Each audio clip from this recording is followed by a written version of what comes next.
how's it going? It's going pretty well. How are you? Good. I know you've been working hard on forms lately. Yep, a lot of work.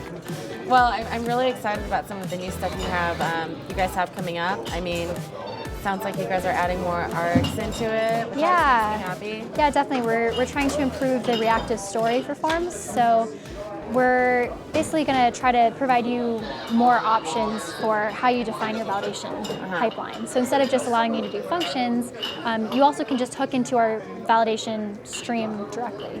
So it's going to open up a lot of possibilities, so I'm really excited about it. Cool. What are some of the reasons or thinking behind this?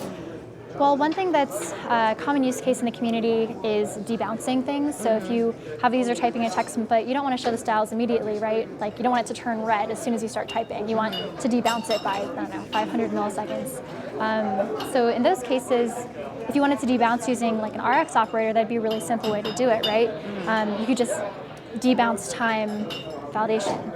But there isn't really a simple way to do it right now.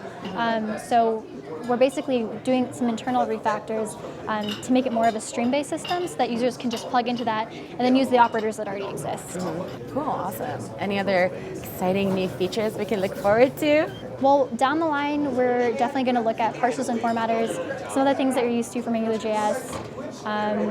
Other things, maybe focusing on the required attribute and applying that automatically when you have validators that are required in reactive forms.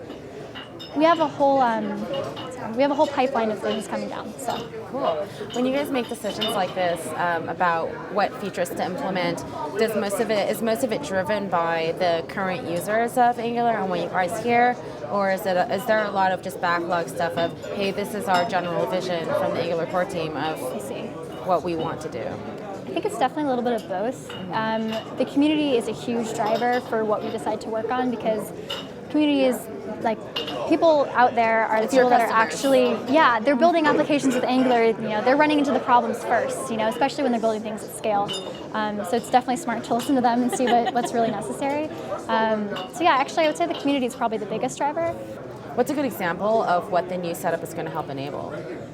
One thing that we're really excited about is push-based validation. Okay. So currently, the way that it's set up, you give us an async validator function and it returns an observable, but that observable needs to complete before any errors are set, right? So you have this kind of stop-start thing where you pull a value from the server or wherever you're getting it instead of having them push to you. So the difference is, let's say you have some sort of username text field and you want to validate on the server to see if that username has already been taken. The classic example, right?